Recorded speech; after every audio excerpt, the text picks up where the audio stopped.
All right. Selflessness. How can the story of two different bosses, one being more selfish, one being a little less selfish or more selfless, tell us how you can be a better boss in your business and give us some examples as to what to look for in each of our teams? That's what we're going to cover today on today's episode of Boss Beat. Yes, Boss Beat, where we serve up a latte of leadership for those seeking to be and build better bosses in business. I'm Ben, and yes, I do like my bees. All right, let's dive in today. So, I promised you a story of two different bosses, right? Well, here's what it looked like. I was working at a client, and the first boss had a team that had a similar skill set to the second boss. And the first boss, their team was working on the cutting edge stuff, the new projects, the exciting new systems. It was a software development team.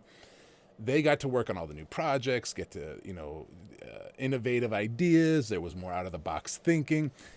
So that team should be getting the top talent, right? The ones who were most eager to learn the new technology, most experienced, most advanced. The second team, on the other hand, was doing the operations and maintenance. They were fixing the bugs of the applications. They were keeping the systems running, doing deployments. They'd often have to work nights and weekends and things like that. So it would make sense if the second team, the second boss, although they had a similar technology skill set requirement, it would have made sense for that second boss's team to have the less experienced, maybe the less engaged, the less career climbers, whatever the case may be. It would make sense for that second boss to have a more difficult time attracting and retaining the top talent. Now, as you can probably tell where this story is going, the reality of that situation was just the opposite. The first team, the one that should have been attracting and retaining the top talent, was losing the top talent. Even internally, the employees on that team were looking to work for the second boss. It seemed to make no sense, right? The second boss was the less experienced team. They were doing the more boring work, the grunt work some may refer to. So why was that happening? Well, as you can guess, the second team had a much better leader. That leader was far more selfless than the first team. That leader of the second team, the support and operations team, had a reputation for focusing on her people, for developing them, for focusing on serving them, helping them grow. Whenever they achieved great results, she was quick to point out who was responsible. Whereas the first boss, whenever somebody achieved great results, they were quick to take the glamour, right? They were quick to take the fame and fortune and say, oh yeah, that was my team, we did that. As a result, the second team was getting all the best talent in the organization, and the first team was bleeding talent outside of the organization.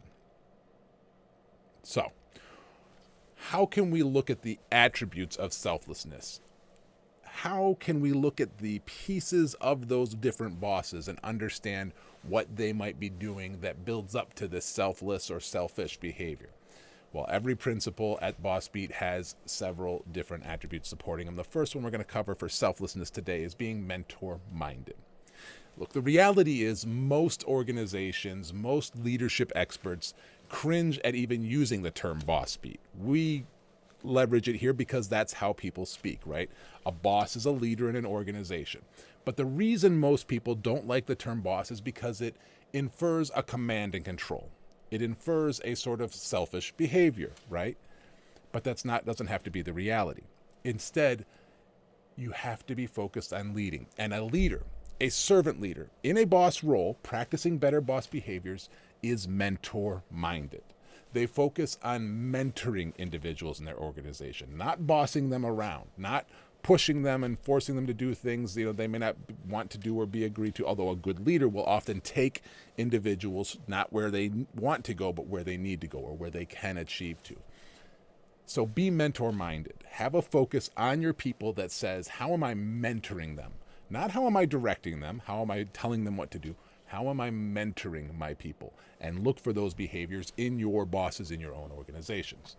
The second attribute you've probably heard me cover here before at Boss Beat, because I love this attribute, it's stewardship. The reality is we hear that term all the time in churches and faith-based communities or even nonprofits because they are stewards of resources. Well, newsflash, As a boss in your business, you're a steward of resources as well. And you know this, right?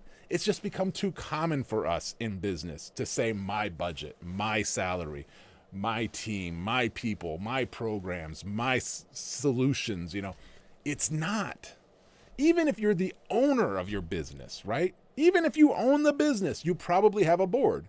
Even if you don't have a board, you have people working for you who are putting their trust in you. You are a steward of those people's trust and time and resources.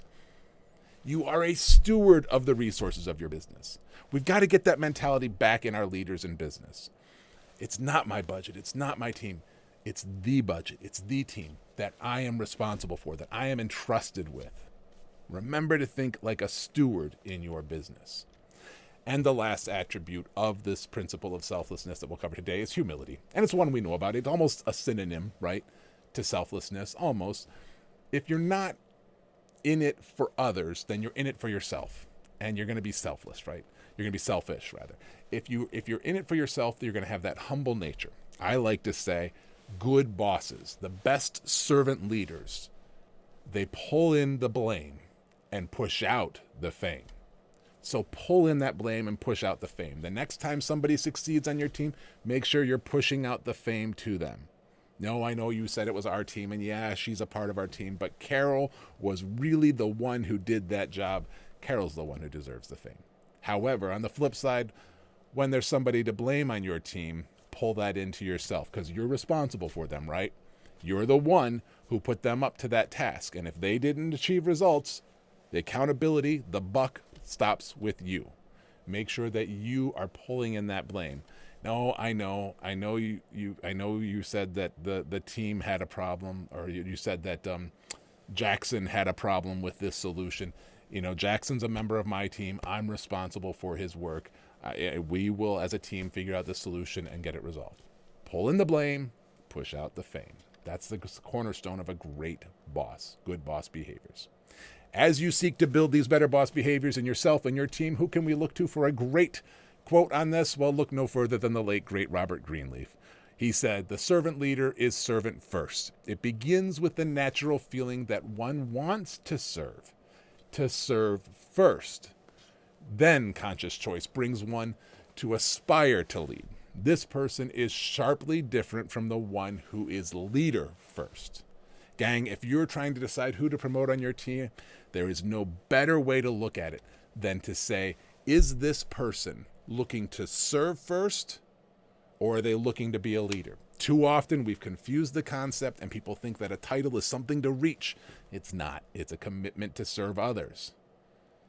All right, so what questions can you ask yourself today to help build better bosses in your business? First, which team is not attracting or retaining the best talent? Which teams are attracting and retaining the best talent, and why? All right, every weekday on Boss Beat, we cover one of these 7 core principles that are populating on your screen right now. They are selflessness, empathy, resolve, virtuousness, authenticity, nonpartisanship, and thoroughness. Yes, we use the acronym model of servant leadership to build better boss behaviors. Why do we do that? Because you don't want to just take my word for it. Yeah, I'm a pretty smart guy. But you don't want to just take my word for it.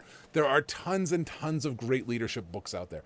The problem is so many of them focus on just one person's perspective, what they've experienced, what they think makes great leadership. Here at Boss Beat, we focus on over 300 different attributes from dozens of the world's greatest leadership experts and dozens of the greatest leaders from history and modern day, because we want you to get actionable, practical advice that you know is tried and true.